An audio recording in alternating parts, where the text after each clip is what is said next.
What's up guys, how's it going? I hope everyone's well. It's only been about 5 months since Keir Starmer became the Prime Minister, and the UK is already headed into complete shambles. From soaring rises in crime, to soaring rises in illegal migration. Starmer's constant flip-flop on real-world issues, like how it was the previous government's fault that taxpayers were paying to house asylum seekers in hotels. They sit in hotels and digs for months on end at the taxpayers' expense. Last year he promised to end the hotel farce. That's the talk. But because of his mess, there are thousands. Now that Labour's running the government, what do?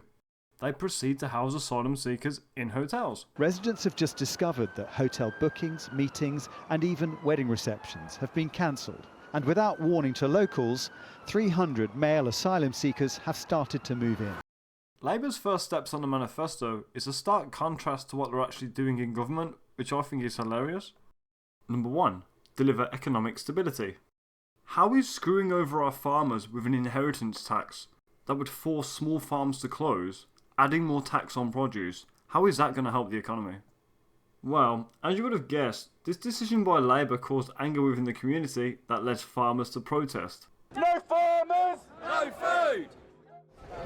Let's go. Right, get out of the way and be attacked. This pushback was so massive that celebrity Jeremy Clarkson attended the protest to voice his frustrations on the new tax. We even had the likes of Nigel Farage, leader of Reform UK, attend to show his support. But I think it's pretty clear, unless Labour go back on this decision, this is going to be a massive problem. Number 2. Cut NHS waiting times. Well, as of now, the current wait time is over 6 hours. The last time I went to hospital, I had to wait like 8 hours. And if we're having like hundreds of new people arrive every day, I can only imagine that number's going to go up. So it's really going to be interesting to see how Keir Starmer handles this situation. So, yeah. Number 3. Launch a new border security command. It comes after 424 people crossed the channel yesterday. That takes this year's total to 29,578. With hundreds of people still arriving, it looks like Labour hasn't implemented this border security yet.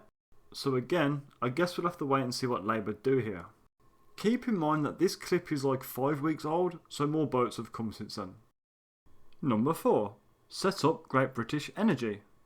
By scrapping winter fuel payments for millions of vulnerable pensioners. The Prime Minister has been accused of running scared by the Daily Mail after he refused to hold a debate on his plans to axe the winter fuel payments for 10 million pensioners. To be fair though, Starmer did have a good reason for blocking the winter fuel payments for pensioners, because he said it was important to protect pensioners who needed the allowance, but many did not because they were relatively wealthy. His words, not mine. I don't know about any of you guys, but most of the pensioners that I see are struggling to live and to turn the heating on. So I don't know where this middle class pompous prat thinks all these millions of pensioners are wealthy. This just goes to show you how out of touch Labour are with the common people. I mean, I live on a council estate and most of the pensioners that I see are struggling to live day to day. So to have this idea that most pensioners are relatively wealthy just goes to show how out of touch you are with the common people. Number 5. Crack down on antisocial behaviour.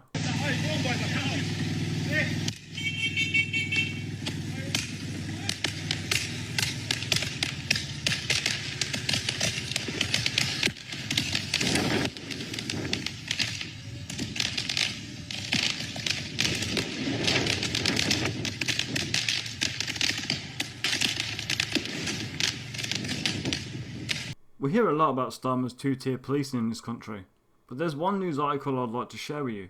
If it wasn't for the Daily Mail, I would not know about this story. It seems that no other news organisations are even covering this situation, so a massive credit for the Daily Mail on reporting on this.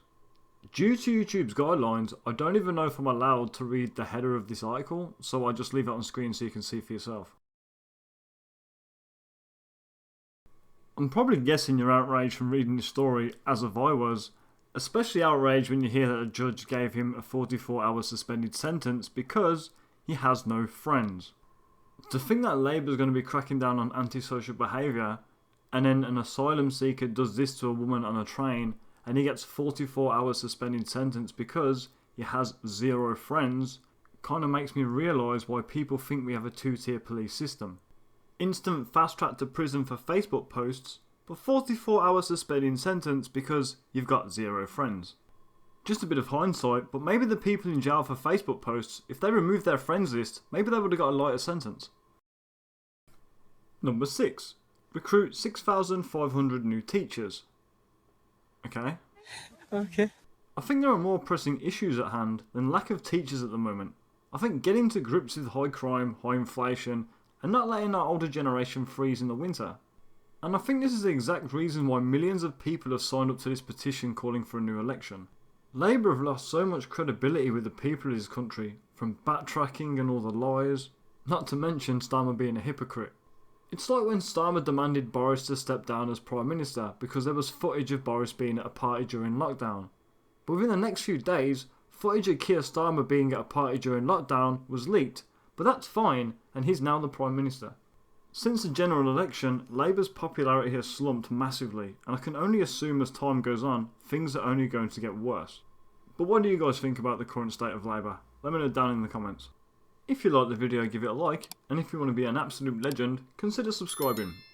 Well, take it easy guys, and I'll catch you in the next one. Stay safe, stay sensible, peace.